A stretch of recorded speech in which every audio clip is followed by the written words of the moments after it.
இனிய நண்பர்களே, ஒரு தவிர்க்க முடியாத ஆனால் அதே நேரத்தில் சிலருக்கு மன வலிகளை ஏற்படுத்தக்கூடிய ஒரு தலைப்பில் என் கருத்துக்களை பதிவிட வேண்டிய அவசியத்திலும் கட்டாயத்திலும் இருக்கிறேன். என் மீது கோபம் வந்தாலும் தயவுசெய்து என் கருத்துக்களை கேட்டுவிட்டு திட்டுங்கள், கேட்காமல் திட்ட வேண்டாம் என்பது மட்டுமே என்னுடைய பணிவான வேண்டுகோள். Once more please, once more please என்பதுதான் தலைப்பு. என்ன கொஞ்சம் வினோதம் என்று நீங்கள் எண்ணலாம், ஆனால் நான் சொல்லிக்கொள்ள விரும்புவதெல்லாம் இதுதான். இபிஎஸ்ஐ பொறுத்தவரை 10 தோல்வி பழனிசாமி, 8 தோல்வி பழனிசாமி, 11 தோல்வி பழனிசாமி என்றெல்லாம் அவரை விரும்பாதோர், குறைந்தபட்சம் கட்சியிலிருந்து வெளியே அனுப்பப்பட்டு நாதி இல்லாமல் நடுத்தருவில் இருக்கிறவர்கள் இந்த கருத்தை சொல்லி மகிழ்ந்து போகிறார்கள். உண்மை, ஒருவேளை அதில் கூட்டல் கழுத்தல் தவறாக இருக்கலாமே தவிர தொடர் தோல்விகள் என்பதை நான் ஏற்றுக்கொள்ளுகிறேன். அதில்தான் இன்னும் ஒரு தோல்வி ஏற்படட்டும் என்ற கருத்தில்தான் ஒன்ஸ் மோர் ப்ளீஸ் என்று அவருக்கு ஒரு வேண்டுகோள் வைக்கிறேன். என் வேண்டுகோள் அவர் காதுக்கு போய் சேருமா? என்னுடைய கவலை அதுவல்ல. என் மனதில் எழுகிற எண்ணங்கள் நியாயம் என்று நான் கருதினால் அதை சொல்ல வேண்டிய அவசியம் எனக்கு இருக்கிறது என்று மட்டுமே நான் கருதுகிறேன். அன்புக்குரிய நண்பர்களே, அரசியலில் வெற்றி என்பதும் தோல்வி என்பதும் எப்போதும் ஏற்படக்கூடியது. சில நேரங்களில் தொடர்ந்தும் ஏற்படும். திராவிட முன்னேற்றக் கழகத்துக்கு எம்ஜிஆர் காலத்தில் ஏற்படாத தோல்வியா? கலைஞரை எப்படியெல்லாம் நையாண்டி செய்தார்கள் என்பதை நான் நன்றாக நினைவு வைத்திருக்கிறேன். அவர் நின்று கொண்டிருந்த போதே ஒரு 20 அடி தூரத்தில் நின்று அவரை பார்த்து எள்ளி நகையாடி ஏளனமாக அவரை பற்றி பேசியதும் எனக்கு இன்னும் நினைவில் இருக்கிறது. ஆனால் இதெல்லாம் அரசியலில் வெற்றி மாலைகள் விழுவதைப் போலத்தான் தோல்விக்கும் கண்டனங்கள், கேலிகள், பரிகாசங்கள், இகழ்ச்சி சிரிப்புகள் இன்னும் பல ஏற்படக்கூடும். அரசியலில் இது சகஜம். அநேகமாக இந்த இடைத்தேர்தலில் ஈரோடு கிழக்கில் நிற்க வேண்டாம் என்று அண்ணா திராவிட முன்னேற்றக் கழகத்தினுடைய மாவட்ட செயலாளர்கள் கூட்டத்தில் முடிவெடுத்திருப்பதாக நான் காதில் வாங்குகிறேன். இருக்கலாம், அறிவித்து விட்டார் திரு இபிஎஸ் என்று கூட செய்திகள் வருகின்றன. இருக்கக்கூடும். ஆனால் நான் அந்த கட்சியினுடைய உறுப்பினரும் அல்ல. அந்த கட்சி எடுக்கிற முடிவு என்னை கட்டுப்படுத்தவும் செய்யாது. அவரை நல்லது செய்தால் பாராட்டுவது என்னுடைய கடமை. கொஞ்சம் தவறு என்று தோன்றினாலும் இதை சுட்டி காட்டுவதும் என்னுடைய கடமை என்றே நான் மனமாற கருதுகிறேன்.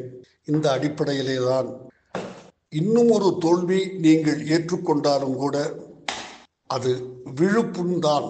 யுத்தத்தில் கலந்து கொள்ளாமல் விழுப்புண் கிடைக்காது. விழுப்புண் நெஞ்சில் போடுமானால் அதுவே மாபெரும் வெற்றி. ஒரு தோல்வி ஏற்பட்டு விடுமோ என்று களம் காண அஞ்சுவதென்பது ஒரு ஜனநாயகத்தில் கோழைத்தனம் என்று நான் கருதுகிறேன். நான் பயன்படுத்துகிற வார்த்தை பிரயோகங்கள் தவறு என்று நீங்கள் யார் கருதினாலும் என்னை மன்னியுங்கள். ஆனால் தவறில்லை என்று நான் கருதுகிறேன். பணம் உண்மை மிக முக்கியமான ஒரு அங்கம். எந்த தேர்தலிலும் எல்லா தேர்தலிலும் பணம் வைக்கிறது. அது திருமங்கலம் ஃபார்முலா என்று ஆரம்பித்தது. அடுத்து ஈரோடு கிழக்கு, அங்கு ஆட்டை மாட்டை பட்டியல் அடைப்பது போல் அடைத்து உட்கார வைத்து பணம் கொடுத்தார்கள். தேர்தலுக்காக அல்ல, தேர்தலுக்கு பல நாட்களுக்கு முன்பிருந்து தொடர்ந்து கொடுத்தார்கள். எல்லோருக்கும் தெரியும். இது கிழக்கில் சூரியன் உதிக்கத்தான் செய்யும். அது என்னதான் மேற்கு தமிழ்நாட்டில் இருந்தாலும் கூட கிழக்கு ஈரோடு கிழக்கில் சூரியன் உதிக்கத்தான் செய்யும். ஆனால் நின்றால் அண்ணா திராவிட முன்னேற்ற கழகம் எதிர்த்து நின்றால் தோல்வி சர்வ நிச்சயம் என்பதை உணர்ந்திருக்கிறார். நான் ஏன் எதிர்த்து நிற்கவில்லை என்று சில காரணங்களை அண்ணா திராவிட முன்னேற்ற கழகம் அறிவித்திருப்பதாக கருதுகிறேன். நிற்காவிட்டால் என்ன நடக்கும் என்பதையும் நான் சுட்டிக்காட்ட வேண்டிய அவசியம் எழுந்திருக்கிறது. அரசியல் காரணங்கள். ஒன்று, தேர்தலில் அண்ணா திராவிட முன்னேற்றக் கழகம் நின்றால்தான் அது ஜனநாயகத்துக்கான வெற்றி. இல்லாவிட்டால் இரண்டு விதமான பிரச்சனைகள் உண்டாகும். அதை சொல்வதற்கு முன்னால், நான் தஞ்சை மாவட்டத்தில் பிறந்து வளர்ந்தவன் என்பதனால் இப்படி சின்ன சின்ன செல்ல கதைகள் அநேகமாக ஆயிரக்கணக்கில் கேட்டு கேட்டு அந்த கதையை மனதில் உள்வாங்கி உரு போட்டு வளர்ந்தவன்.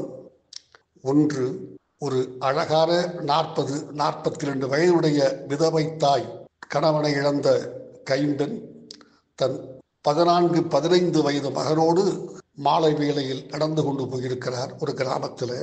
அதே ஊரை சேர்ந்த 3 ரவுடிகள் போதையில் வந்து அந்த தாயாரிடம் தவறாக நடக்க முயற்சிக்கிறார்கள்.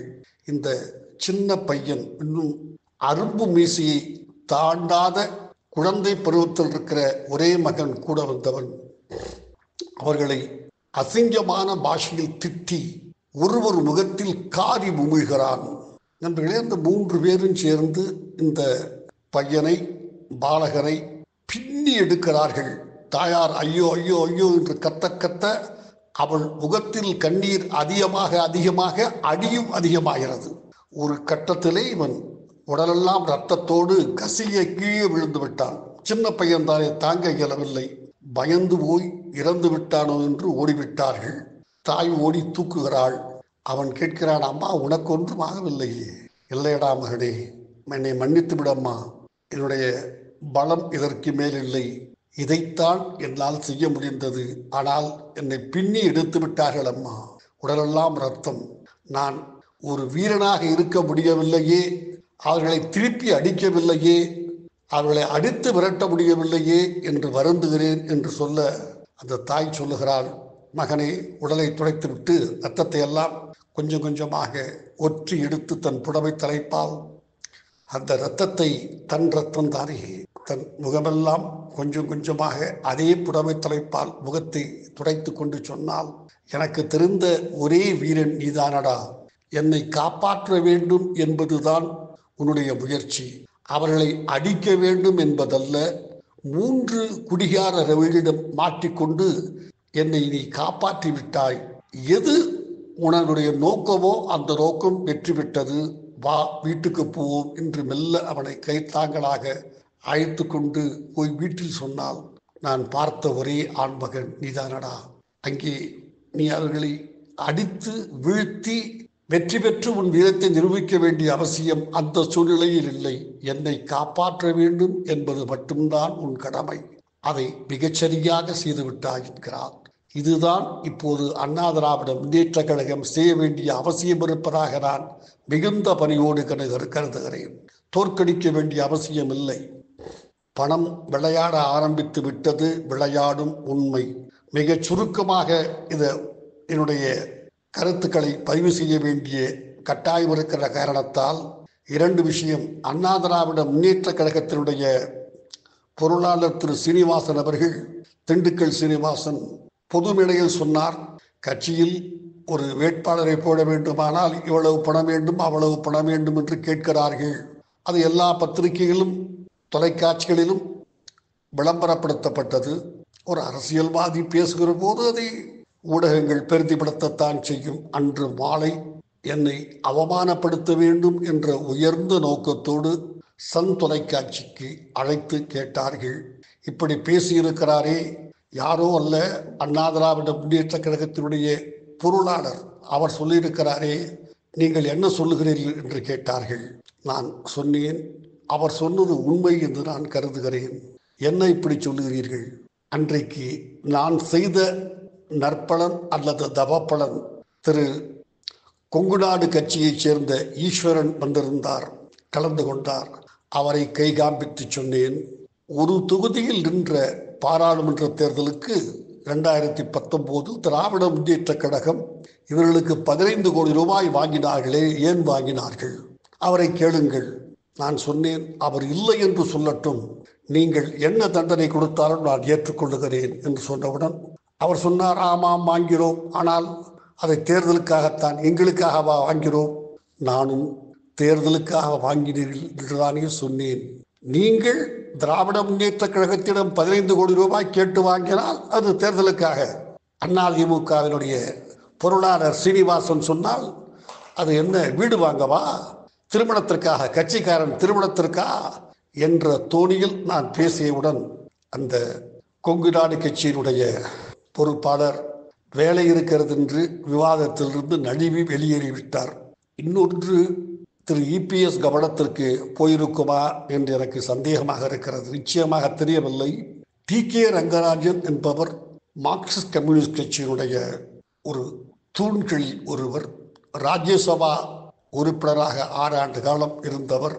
அவர் சொல்லுகிறார், நாங்களும் பணம் வாங்கினோம், அதே தேர்தலில் திராவிட முன்னேற்ற கழகம் அவர்களுக்கும் பணம் கொடுத்தது, ஆன் ரெக்கார்டு.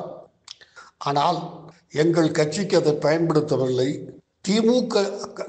திராவிட முன்னேற்ற கழகம் கட்சியைச் சேர்ந்தவர்கள் பணம் கொடுக்கவில்லை என்று சொன்னால் தேர்தலில் வேலை செய்ய மறுக்கிறார்கள். எனவே திமுகவிடம் பணம் வாங்கி திமுக தொண்டர்களுக்குத்தான் கொடுத்தோம்.